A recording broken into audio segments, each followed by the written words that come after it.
Welcome to a new SDH podcast, On the Sidelines with Jon Akin. You've heard Jon many, many times on the SDH network, head coach at Oglethorpe University. Jon, you got a season to get ready for. Thanks for taking some time for us. No, happy to do it. Always enjoy it, spending time with you. And yeah, we're about 8 days away. Yeah, and that's what I wanted to get into with you in general, because I think, this comes up whether we're talking pros, whether we're talking youth, high-level youth getting ready for a competitive season, college, and I know it's different at all levels.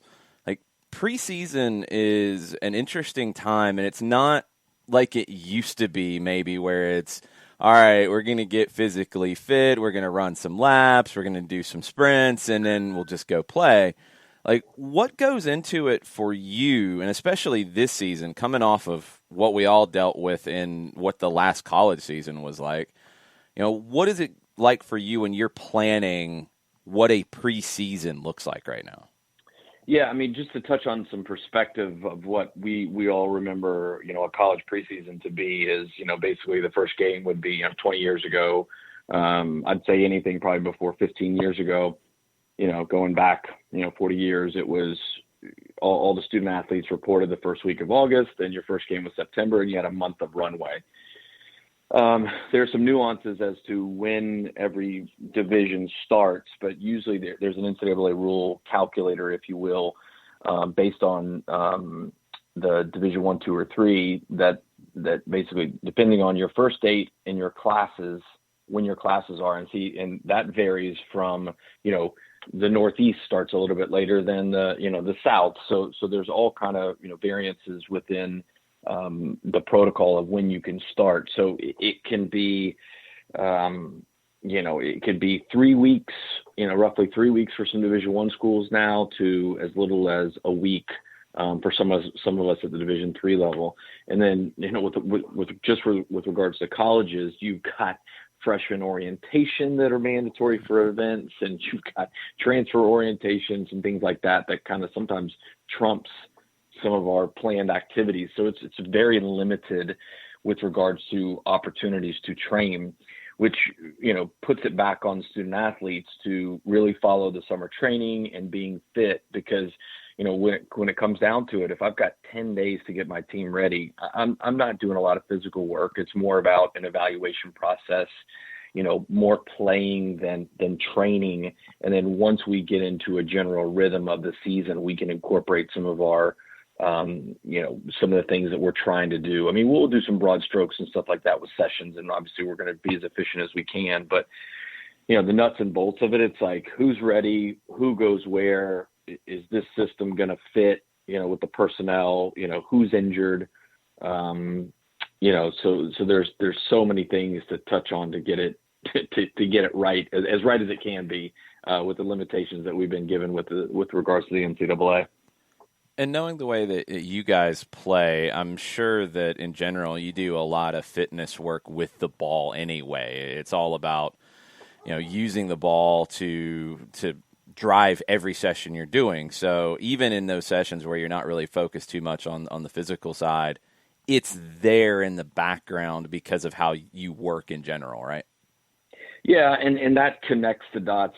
We try to have the ball most of the time, and try to press to get it back, and some of those concepts. But at the same time, it ties back to how everything's connected, and we have to recruit players who understand those types of things. And that's, if we do a better job recruiting and picking up those players, they're acclimated to our style.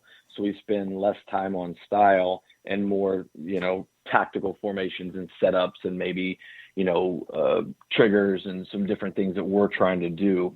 So it's in the college cycle, it's, what type of player can you bring in? And then, they're going to be more acclimated to that. So it's really kind of getting eyes on guys and moving people around as best you can, and keeping people healthy. That's the other thing. How much of a priority do you put on guys who are going to put in that work away from the school, away from the team training sessions in the summer, and come in ready to go day one? Yeah, I mean, obviously we've got some really high-end academic kids here who are doing internships and, study abroad and doing some really cool things. But we also try to recruit those soccer junkies that are playing in the Tecate Cup and, at Silverbacks Park in 2 different leagues and, UPSL leagues. We've got several guys that do that, and NPSL, that are going to keep themselves fit because legally, none of us as college coaches can work with them over the summer. So if they're not doing that over the summer, they're already behind and you're kind of, pushing yourself down the depth chart. So, that's kind of the front end of it. And we hope they continue that passion and love for the game. And if not, we'll find out in the first beep test and then, the first scrimmage. I mean, we have our first preseason contest the second day of training. Oh, wow. So, yeah. And then we'll turn around and do it again 2 days later and then 4 days later. And then we get, 5 days for the first game of the season and we're getting after it. So it is really more about, for us specifically, the evaluation process and then trying to jam in those, hey, this is what we do here. I know it's your first year, but you know how to do this and try to put all the pieces of the puzzle together. And to your second question about, leading into, the challenges that we faced during the pandemic and things like that, I almost feel like in some ways we have 2 freshman recruiting classes. They got a glimpse and we worked with them for, February and, March and a week in April, but it's not the same thing as kind of starting out in August and going through a 16, 20 game schedule, as opposed to what we did last year. So a lot of ways there's still going to be some freshman teaching moments with a lot of talented kids that we brought in, but with the limitations that we all had, I don't think it's going to be the same. So it'll be definitely, as it was last year, one of the most unique experiences that I've had, but I'm excited because we have a great pool of players that we're looking forward to working with. Is everything pretty much back to normal in that regard? You're able to do as normal of a preseason as you can right now in 2021? Yeah, as of right now, we are on a schedule. I mean, obviously, one thing I've learned over the last 18 months is ultimatums are pretty brutal to live by because you're going to be changing them pretty quickly. But yeah, we are, no masks, outdoors. I think most of our kids are have gone through the vaccination process, and I think most of our campus has as well. So I think we're in the clear with regards to kind of operating as usual. So let's go back to your time as a pro player. What was preseason like for you then with Charleston, with the Silverbacks? What did a normal preseason look like for you as a player? Wow. Bringing back some tough and good memories. They were 6 a.m. runs on Folly Beach for 6 miles, running the wind, 2-3 a day sessions. Our coach, Alan Dix, who played with Chelsea in the, 50s and 60s, was kind of an old school guy. And we it was a few sessions a day in Charleston heat, runs in the morning. We had all the massages and, all the extra stuff, the weight conditioning and things like that. But then, there were times that we were training twice a day in 90-degree heat and, just to get ready. And those were 6 to 7 week preseasons, prior to our official game. So it's almost in some ways the opposite of what I'm having to do it now as a college coach at the Division III level, but it's interesting. But they were, in a pro environment, everybody's competing for playing time with game bonuses and hitting certain markers and things like that in their contracts, and it was interesting.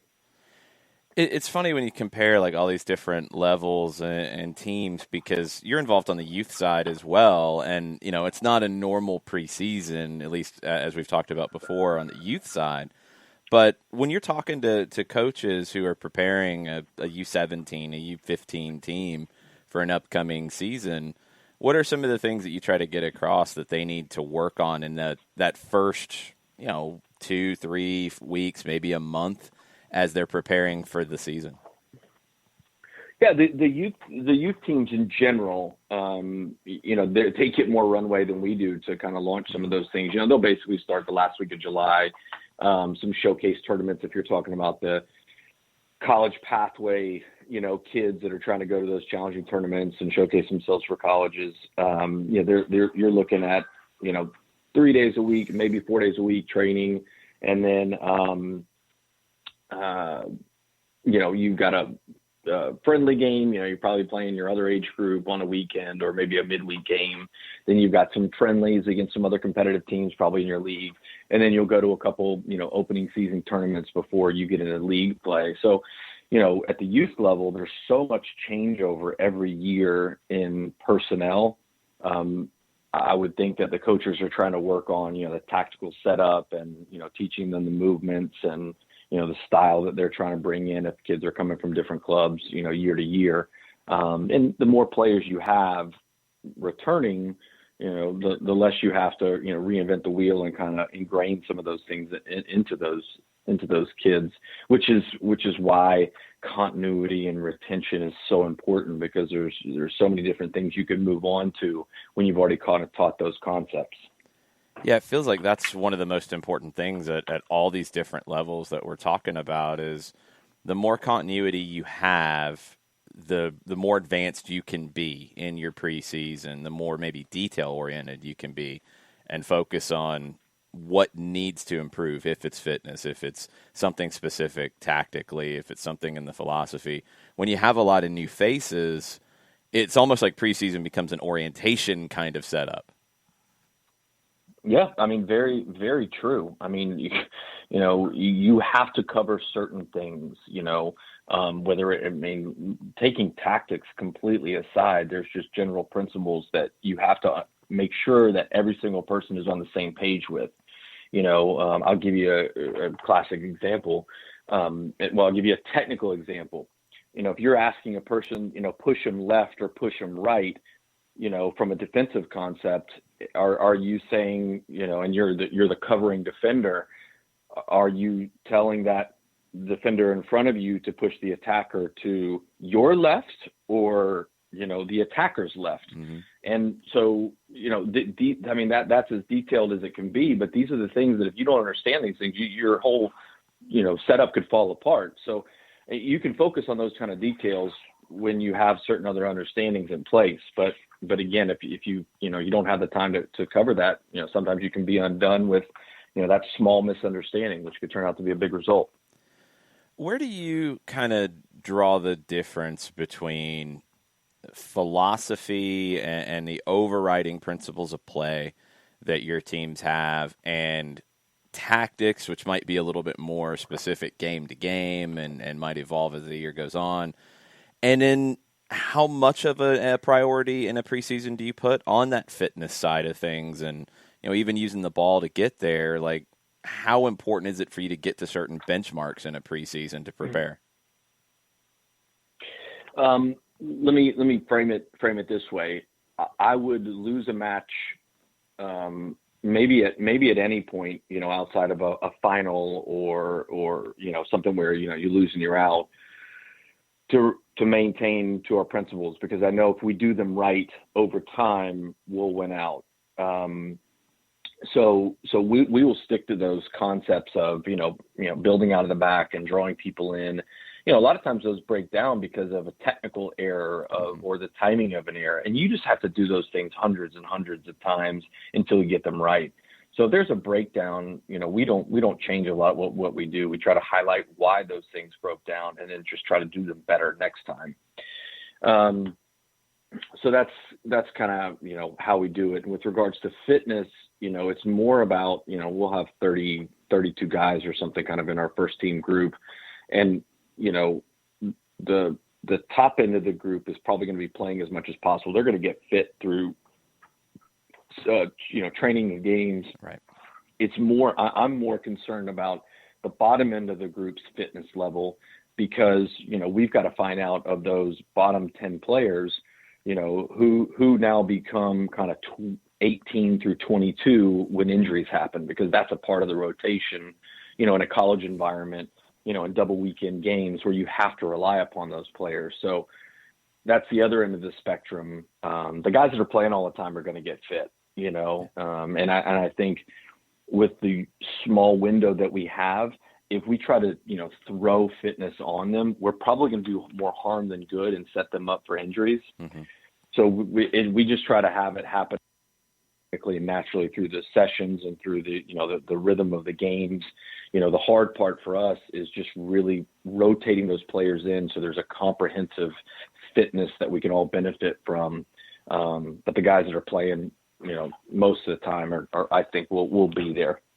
That's such a fascinating change in the mentality over the last, maybe 20 years, really, because, both of us, when we grew up playing, when you started with a season, it was a lot of running, a lot of just separate from the ball, separate from the field, running just to get fit.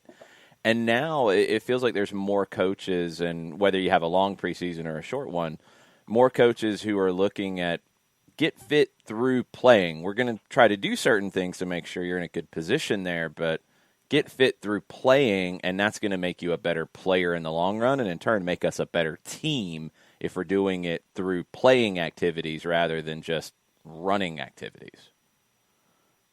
Yeah, it's just, starting and stopping. That's the game of soccer. It's the first few steps. It's the recognition of doing that with the ball.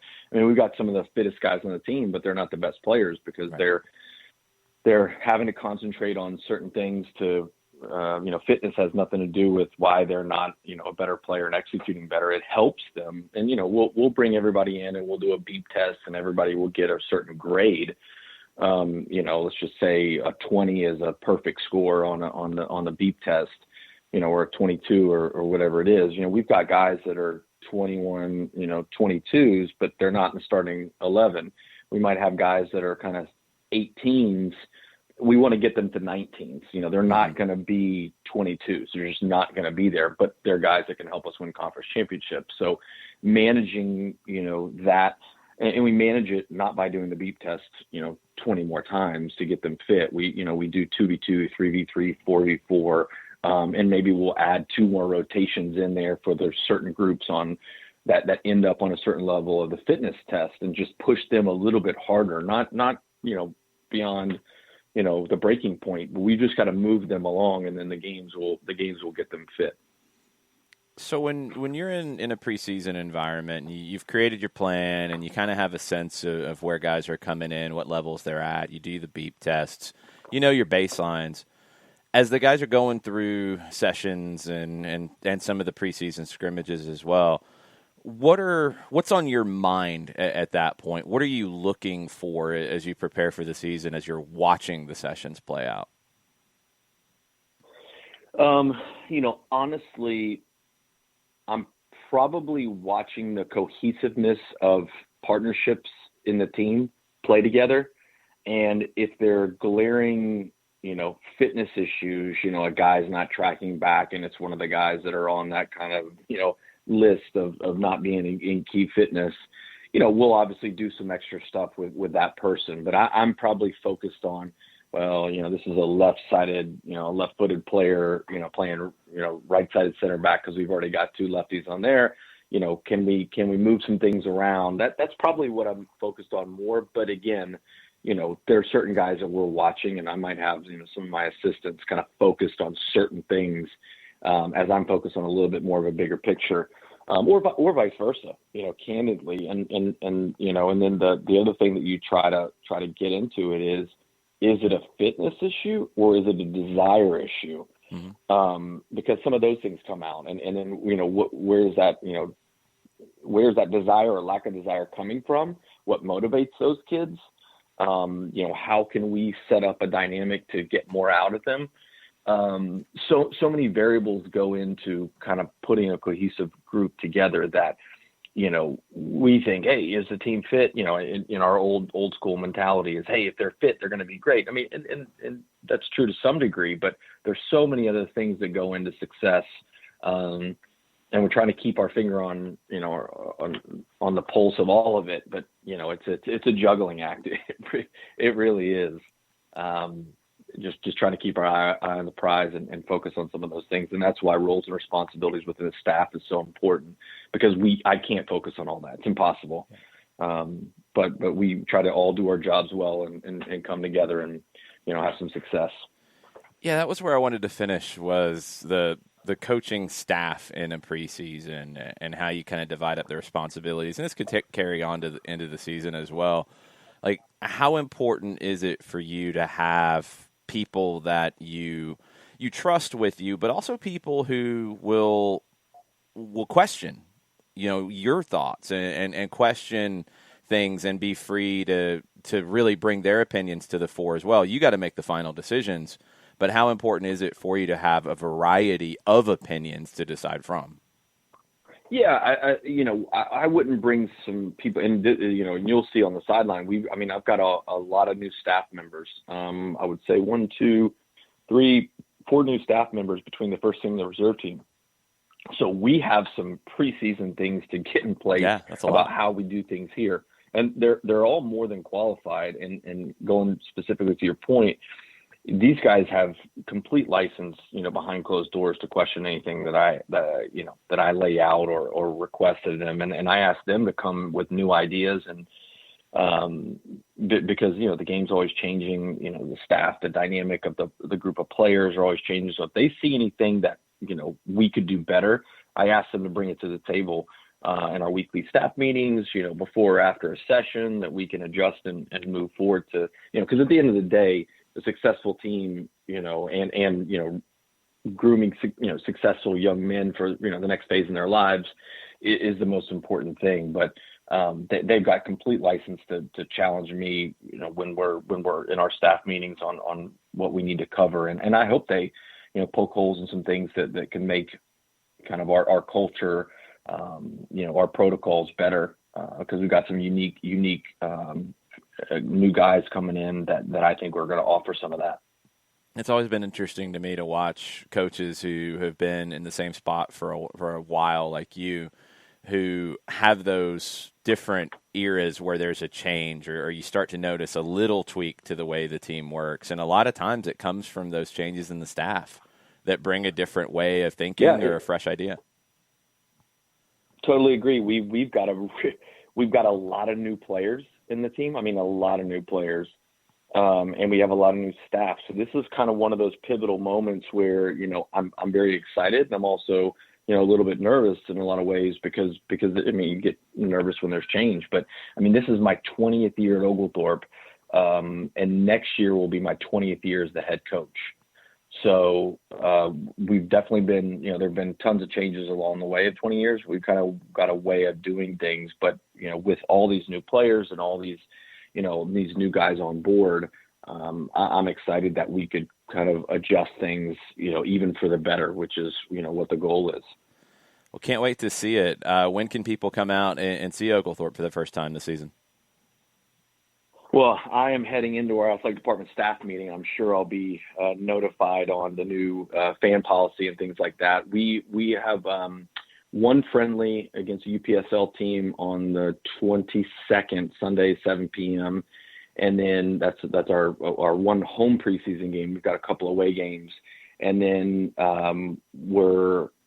we open up with Washington Lee at Emory, and then we've got Emory the next day at home at Oglethorpe. So we are starting out really hot and heavy with some nationally ranked teams and some big rivalries there. So I'm hoping that we'll put something out on Facebook and social media and on the website about fan policy, which will be rolled out. Hopefully it's wide open, as the campus has been for a little while, but we'll be sure to let everybody know about that soon.